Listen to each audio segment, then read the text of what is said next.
Bismillah.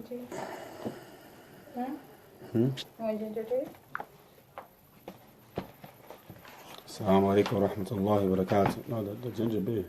Ginger beer, okay. Assalamu alaikum wa rahmatullahi wa barakatuh. Been a little under the weather lately, plus busy with work, so I haven't been on here to do a class. We were supposed to do another talk, me and my brother Malik Muhammad, supposed to do a talk, but we didn't get around to it this week. I'm going to try to see, maybe we can do it today, tomorrow. I'm going to text the brother and see. Like I said, I've been working overnight and been under the weather. So that being the case, I haven't been on here lately.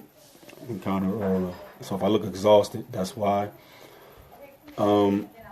Today's class will be on Raddul Ishraq fil Ilm, the refutation of those who make shirk with Allah and His knowledge. So this part of the series will be called the Refutation of the Pagans. Because a lot of times we forget that we do a lot of refutation of one another, but we forget about the refutation of the pagans. We forget about the refutation of the Aqidah, the belief system of the disbelievers around us, which in fact is the worst crime that's ever been committed, is to add a partner to Allah and to commit paganism. And it's like we forget that. We fall into believing that racism is the greatest oppression, or fornication, or selling drugs, or being oppressive towards black people and things of that nature, which all of that is from oppression and all of it is evil. But the greatest of all oppressions is what goes on right in front of our face every single day. It's people saying Allah has a son, and right in front of our face. People building these places of worship they call churches, and to commit shirk and evil, that the world, which is the worst evil the world has ever seen, which is to say that Allah has a partner, and to say that someone resembles Allah in any of His names and His attributes. We see happening in Buddhist temples, Jewish synagogues, or whatever it may be, is as if we walk away from that as if that's not the greatest crime ever committed. And so this series that I've did really was to get us back towards understanding that the true criminal, the true oppressor, is the one who makes shirk with Allah subhanahu wa ta'ala. That this is the true crime. This is the number one crime. And we should be the police who try to stamp out this crime. So Sheikh Shah Ismail Abdul Ghani rahimahullah ta'ala, he said in his chapter, Refutation of Those Who Commit Shirk in the Knowledge of Allah, he said, Al-Hawas al-Khamsa Dhahira, that there are 5 senses that the human being has, which is hearing, smelling, tasting, hearing, and touch. Okay? So, shukran. So, My pleasure. Allah, call Allah Ta'ala, He says, عِنْدَهُ مَفَاتِحُ الْغَيْبِ لَا يَعْلَمُهَا إِلَّا هُ. And this is in Surah An'am, verse 59. Where Allah Azza wa Jal, He says that to Allah is the keys of the unseen, and none knows them except Him. So these 5 senses that we have as human beings, whether it's sight, smell, taste, hearing, and touch, feel, it cannot be used to know the unseen. Allah gave us these senses to be able to figure out and to use them and to learn things that's around us. Now, the word unseen, when dealing with us, it can mean anything that we just don't have knowledge of. When I'm asleep, things going around me is unseen to me. Okay, when I wake up, though, I can use any of these 5 senses to find out what happened. And it's not unseen anymore. So, but there are things that only belong to Allah that are unseen, that these 5 senses cannot help us gain that knowledge. The 5 senses is to what? Is to use in the created environment around you to learn and to figure out how to move about in these particular things that's around you.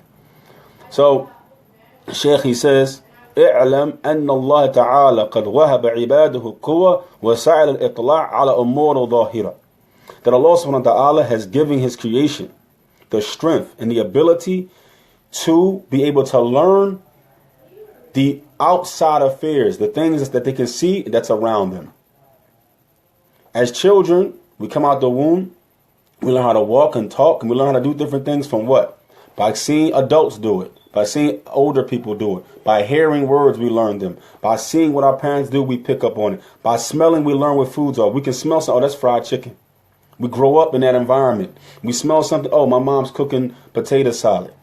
Because the smell, that's the first thing. Not you smell it first. Then you taste it. So you can put a blindfold on somebody, put something in his mouth. He's, oh man, that's potato salad. Oh, that's turkey. Because the senses have learned it over time. Hearing, you learn someone's voice. So our senses have been given to us by Allah subhanahu wa ta'ala to learn, right? The umur al-dhahira. Amamana. So, فَرَزَقَهُمْ عَيْن لِيَبْصِرُوا. Allah has given us the eyes that we can see. وَالْأُذُنْ لِيَسْمَعُوا. We have the ears so that we can hear. وَالْأَنْفُ لِيُشِمُّوا. وَالْلِسَانُ لِيُذُوقُوا. And we have the nose to smell and the tongue to taste. وَيَادُ لِيَجِسُّوا. And we have the hand that feels. وَعَقَلُوا لِيَفْهَمُوا وَيَتَبَصِّرُوا. And we have the intellect so that we can learn and figure things out. وَقَدْ مَكَنَّهُمْ مِنْ هَذِهِ طُرُقْ وَالْوَسَائِلِ وَمَلَّكَهُمْ إِيَاهَا لِيَسْتَخْدِمُوهَا فِي أَمَارِبِهِمْ وَحَاجَاتِهِمْ. And he says that Allah subhanahu wa ta'ala has given us these different abilities and these different pathways, these different abilities, and has given us the strength and the ability to use them in our daily life and our needs, things that we need. Now imagine this. Now the job I work at, we have to lift things, we have to take notes, I have to keep numbers, I have to keep track of goods and things like that. I couldn't do that without my 5 senses. My intellect helps me to keep the numbers. My eyes to watch the floor. The smell, to make sure that I'm not going to a hazardous place, right? My hearing, to hear my walkie, to hear others ask me questions. I could not do that job without my 5 senses, without the ability to walk, without the ability to talk, to have intellect. Think about that. Praying. There's no way to pray without your 5 senses, right? You couldn't learn Al-Fatiha without hearing and intellect, right? You need to talk, right? Allah has given us the ability to be complete in the salah. We can be kamil, insan kamil. Allah subhanahu wa ta'ala gave us those 5 senses. So he says, Shaykh Ismail Khan Abdul Ghani rahimahullah, فَكُلَّمَا أَرَادَ إِنسَانًا أَن يَبْصِرُوا فَتَحَ الْعَيْنُهُ إِلَّا أَطْبَقُهَا. And he says that every time that the human being wants to see, he opens his eyes. Right? If you want to see, you open your eyes and you look. We have that ability. Right?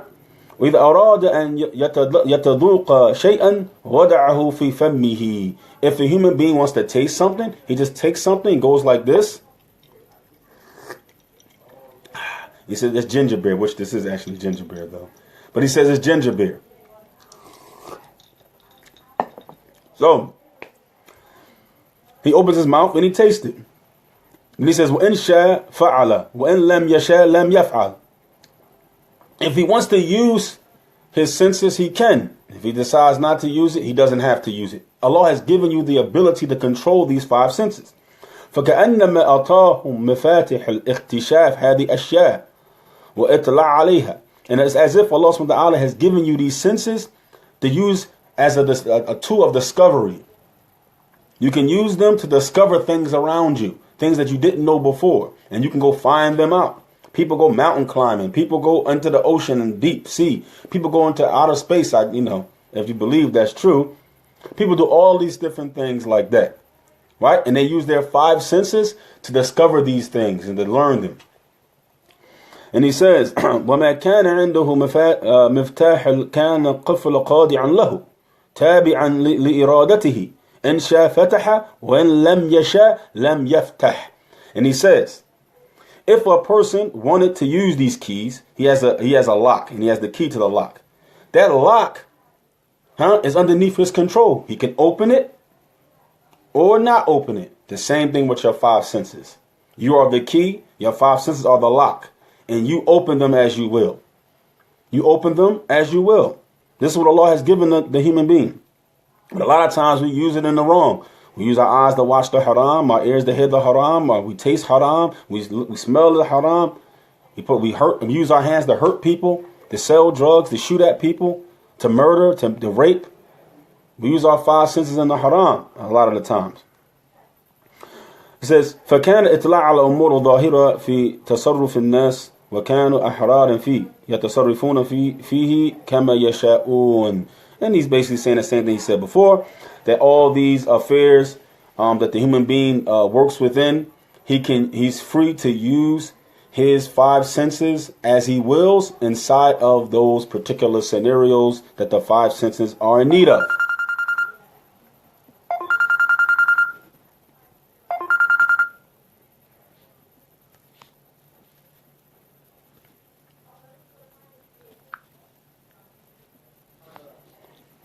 So, the next thing we're going to learn is about things, the unseen. When dealing with Allah subhanahu wa ta'ala, ilmu al-ghayb khasun billah ta'ala. It says that the knowledge of the unseen is only for Allah azza wa jal. It's only for Allah azza wa jal. وهذا شأن إطلاع على الغيب فيما يختص بالله تعالى فهو يملكه ويتصرف فيه كما يشاء. And he says that the knowledge of the unseen is only described to Allah subhanahu wa ta'ala, specific for Allah azza wa jal. He is the one that controls it, and he does what he will within the affairs of the unseen. He is sifatu da'ima. And it's walaikum salam wa barakatuh. Going on, Abu Zayd. Naam, akhi, yeah, I just called you, man, just checking up on you, Sheikh. MashaAllah. See how you was doing, man. MashaAllah. But then I started the class. That's why I didn't answer the phone. Alayhi salam wa barakatuh. And lam yaj'al waliyan wal nabiyyan. He said, in this knowledge of the unseen is an attribute of Allah that's always ongoing. Right? Sifatuhu da'ima. Meaning, and we're not going to get, this is not a class about the attributes of Allah azza wa jal. But there are attributes of Allah that are what they say in English, I guess you would say voluntary. And there's are attributes that are always ongoing. Meaning, Allah's knowledge is da'im. It's over everything and everybody. But Allah, the attribute of hate is not for everybody. It's not applied to everybody. It's applied to certain specific attributes of people.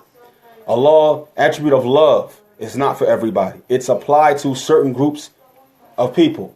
But Allah's knowledge of the ghaib is always there. Allah is never not knowing the ghaib.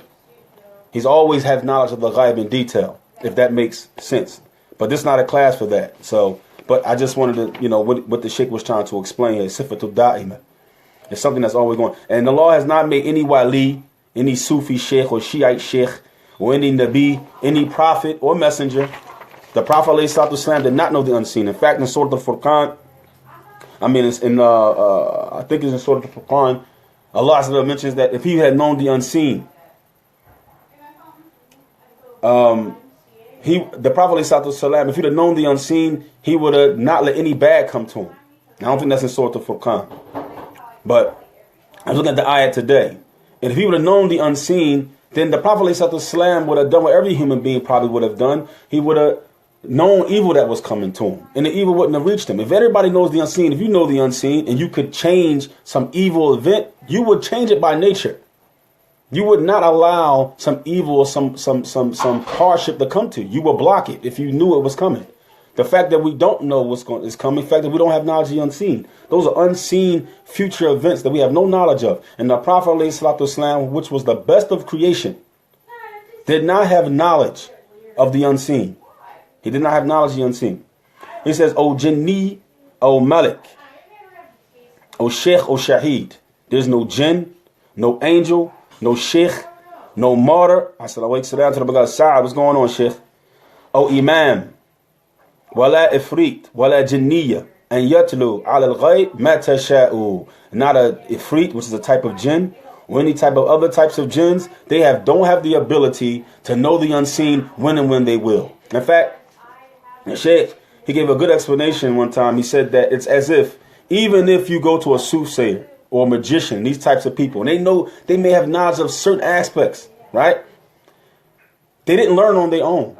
As if, just like a prophet and a messenger cannot know the unseen on his own. Allah allows them to pick it up, or Allah sends an angel and tells that messenger. Or Allah subhanahu wa ta'ala reveal things in the sunnah, and the ayats in the Quran to let the Prophet know future events and things of that nature. He could not learn them on his own without Allah subhanahu wa ta'ala giving him the knowledge. That's number one. Number two, if you're talking about a soothsayer, when they let jinns go steal some knowledge, bits and pieces of information, and they come to the soothsayer as a crackling sound in his ear, telling them some unseen events. They don't even have all of it. They have bits and pieces. Then they put 100 lies mixed with that. So you go to a soothsayer. The soothsayer says you're going to meet a stranger with a red shirt on and red shoes. You finally meet this stranger. But everything else he said, that you will win $1 million, you're going to live in a certain place, none of that happened. You don't look at all the other stuff that he was wrong about and he lied about. You just look at that one thing that jinn may have overheard and gave to the soothsayer, right? Through that type of means, which is a created means, the scenario that Allah allowed to happen. He picked up on that one piece of information, told you that, and so you jump for joy and say, "Oh man, the gypsy lady said I was going to meet somebody with a red shirt on, red shoes." You meet the person, but you don't listen to the fact that you didn't get the $1 million, you didn't move to a certain place, you didn't get that job. Everything else was a lie, but that one instant they may have been right in, so you believe that they know the unseen. It's all a trick of the shaitan. إن الله قد يطلع من يشاء على ما يشاء متى يشاء. And Allah is the one who allows people or creation to know the unseen when and how He wants to. لا يجاوز علمه ما أراد الله إطلاعه عليه مثقال ذرة. And Allah subhanahu wa ta'ala allows someone to know the unseen. Allah is the one who allows the person to know the unseen. So you cannot learn on your own. I don't care how great of a wizard this person is. Okay? When they learn something from the unseen, it's an mediator between them and the unseen. That mediator is that jinn stealing information, bits and pieces of information. Okay? Like they had this guy, John Edwards, was on television. And they would go to him. It was on TV. And they would go to him. He would tell them things about their loved ones. The man, your father wore a blue coat. He drove a certain type of car. He left some money in the backyard, buried underneath a tree. And the people would go look and they would find the money, this and that, third. And they say, "Oh, he knows the unseen." No. Their father had a jinn. And that jinn will give information to John Edwards' jinn. And John Edwards' jinn would tell John Edward. There's no unseen there. It's all seen. It was a jinn who was with the father and seen all that information. It's not some knowledge of this on the ghaib. It's just a joke. It's a game that they're running on people. So, and Allah subhanahu wa ta'ala, nothing goes unhidden to Allah subhanahu wa ta'ala, even at Adam's way. وَكَانَ ذَلِكَ خَاضِعًا لِإِرَادَةِ اللَّهِ تَعَالَى. And he says, all of it, who knows pieces of the unseen, when unseen information is given, when messengers and prophets learn, Allah gives knowledge of certain things of the unseen, future events, when a soothsayer, whoever learns bits and pieces of information, all of that is by the will of Allah. Allah allowed it to happen.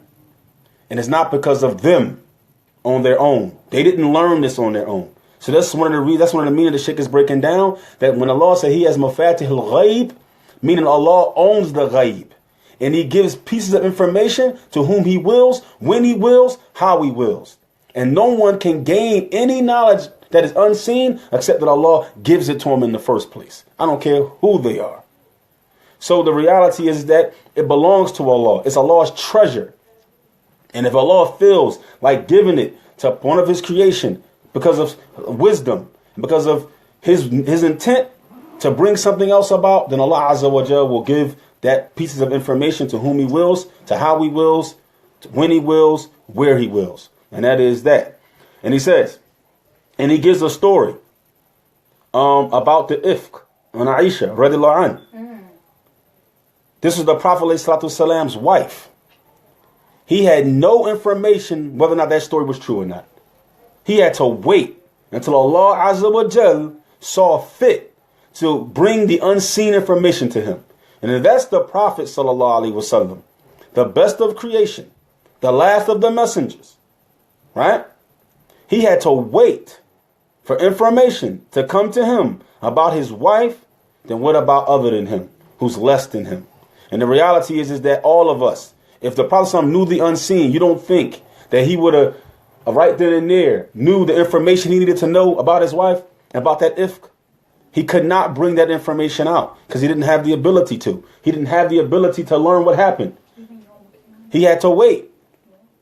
The Prophet don't have the knowledge of the unseen. He doesn't. He doesn't have the knowledge of the Yawm al-Qiyamah when that's going to be established. Because he said between me and the day of judgment, he put his fingers like this. So he doesn't know when it's coming. So how can we now go to someone else and expect them to know and to have that knowledge? So that is that part of it. Alhamdulillah Rabbil Alameen. I hope inshallah ta'ala that was understood. Inshallah about that. There's more to that, but the Sheikh actually brings a lot of information. And we're going to go by class because the next one is man idda'a li nafsihi aw ittaqada fi ahad ilm al-ghayb bi istiqlal dawam kana kadhiban athiman. The next talk will be, and the one who calls for himself, he says about himself, or he believes that someone else can know the unseen, is bi istiqlal, meaning without any attachment to Allah, that they themselves have the knowledge of the unseen, and they can gain this information without any mediator. They themselves know the unseen. He said this person is a liar and an oppressor. And in fact, this person is a Tawheed. In fact, this person is a Tawheed. So, the question we have before we end, 2. What is the greatest form of obedience? What is the greatest form of obedience? The greatest form of obedience is to obey Allah and His messengers in the Tawheed of Allah, which was the foundation of the call of the messengers. We know this by the condition of the hypocrites. They obeyed the messenger in some of the branch issues of the religion, like prayer and other than it, from the rulings of Islam. But with that, they will enter the lowest depths of the hellfire forever. This is the result of not obeying the messenger in the foundation of Iman, which is to single Allah out in dua, alone without partner. And Abu Talib, who obeyed Allah and His messenger in aiding the messenger, alayhi salam, and other forms of support. But with these actions, he was not aiding them. He was not saved from entering the hellfire forever. Because when he was told to say, none has the right to be worshipped except Allah in truth, he refused and remained in the fire forever. So the reality is that the greatest form of obedience is Tawheed, is to accept the Aqidah of the messengers. Because this type of obedience now it's a magnet for your deeds. Without that magnet, deeds do not come to you. They do not stick. Tawheed is that magnet. It's that magnet that it makes the deeds be like a sticking to the refrigerator. The refrigerator, and then you put magnets on that refrigerator. Everything sticks to it. That's what Tawheed does to your deeds.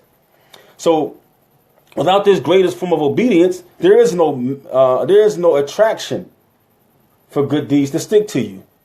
They don't stick. They just put it in and it falls off, wipes away. Keep wiping away, it never sticks. So that is the greatest form of obedience, is the Tawheed of Allah Azza wa Jal. Without it, without the Aqidah of the messengers. When I say Aqidah of the messengers, because all the Aqidah was the same. Without that Aqidah of the messengers, from Adam to the Prophet Sallallahu Alaihi Wasallam, that being a part in your chest, and you believing and accepting that, then you have no obedience. There is no obedience after that. If you don't have that obedience, there is no obedience. So, now we go, what is the greatest form of disobedience? The greatest form of disobedience is to disobey Allah and His messengers in the foundation of Iman, which is the call to Tawheed, that Allah is to be called upon alone without partner. Even if a person was to obey the messengers in something, from the religion or everything from it, but never believed in Tawheed of Allah, his right to be called upon alone, then those actions will be lost, as Allah has said in Surah Al-Furqan. قَدِمْنَا إِلَى مَا عَمِلُوا وَجَعَلْنَاهُ هَبَاءً مَنْثُورًا. And we shall turn to whatever deeds they did, and we shall make such deeds as scattered floating particles of dust. Surah Al-Furqan, verse 23. And Allah Azza wa Jal makes it clear that it doesn't matter what obedience, because these is talking about good deeds here, as Sheikh Muqsim Maluk explained. These deeds that Allah they're going to turn to and turn to dust are the good deeds of the kuffar, because their bad deeds are weighed for them. They're not wiped away. They're bad deeds, because kufr is a magnet for evil deeds. Kufr is a magnet that attracts what? Sin and disobedience. And it sticks right there. You can't wipe it away, because there's no tawbah for a kafir, not unless he accepts Islam. So long as he has kufr, that is his foundation, then the only thing he attracts is sin. And evil deeds attract to him. And that's what he comes with on the day of judgment. So the good deeds don't stick to him.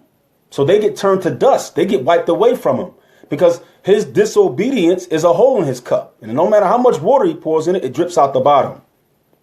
It drips out the bottom. So now we know that if the foundation of the religion is not accepted by a person, that his deeds are not accepted from him until he believes and it says the testimony of faith, singling out Allah in his dua, that he alone is worthy of it. Another example is that if a president in any of the disbelieving nations was to rule by Islamic law and have Islamic courts in his country, but he never accepted the call of the messengers by singling out Allah in his worship, disobeying Allah and the messengers and the foundation of Iman, would he enter Islam and then go to paradise?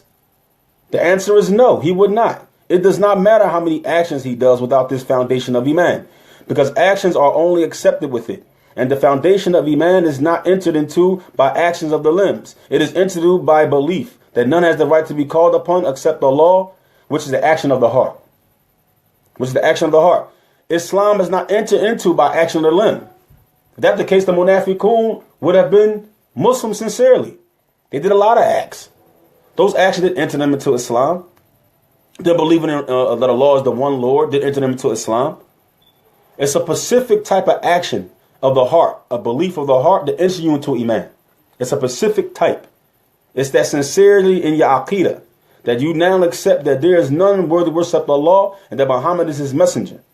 That particular act of the heart and concept, once entered into the human being sincerely, he now has the ability to attract good deeds. Now he has the ability to build on top of that and enter into Jannah. He has that ability now. The gun has been shot. He can take off from the, the starting line. Maybe get to the finish line. But if you don't have that, you don't even get starting from the finish. You don't even get off the line. So, like we said before, even if he did these actions, ruling by these laws in his country, without accepting the foundation of Iman, then all these actions will be lost, becoming particles of dust. Because actions are only accepted after one accepts the foundation of Iman. That Allah is to be called upon alone, then his actions are a completion of this belief. And he is increased in this belief by doing good deeds and decreased by doing evil deeds. That is what it is.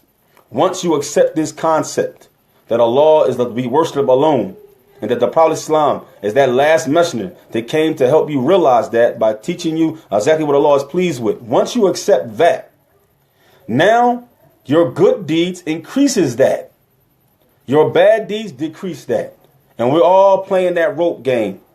Increase and decrease. But at least we have the opportunity to increase, to go and to try and to fight. But a kafir doesn't have that. He's always in a decrease. He's never increased. So he's never even left the abyss. He's never even left his starting point. So we ask Allah, but so from the forms of greater disobedience is to make shirk in Allah's knowledge. To make shirk in Allah's knowledge is from the greatest forms of disobedience, because it falls in line to being one of the types of things that paganism is committed in. And we ask Allah subhanahu wa ta'ala to save us from any form of paganism and make us from those who establish Tawheed on the earth and fight against this worst of crimes, which is shirk. Not racism, not police brutality, not white people oppressing black people, not genocide, none of that. And all that is evil and disgusting. But the greatest crime ever committed on earth was to say that Allah had a partner and to make someone equal with Allah. It's a crime, and it's disgusting, and it's the most disgusting crime on earth. And we should be the police that stand against it. And I ask Allah subhanahu wa ta'ala to make us all from the guardians of the earth and stand against pagans and the paganism that they do. Allahumma ameen. Assalamu alaikum wa rahmatullahi wa barakatuh.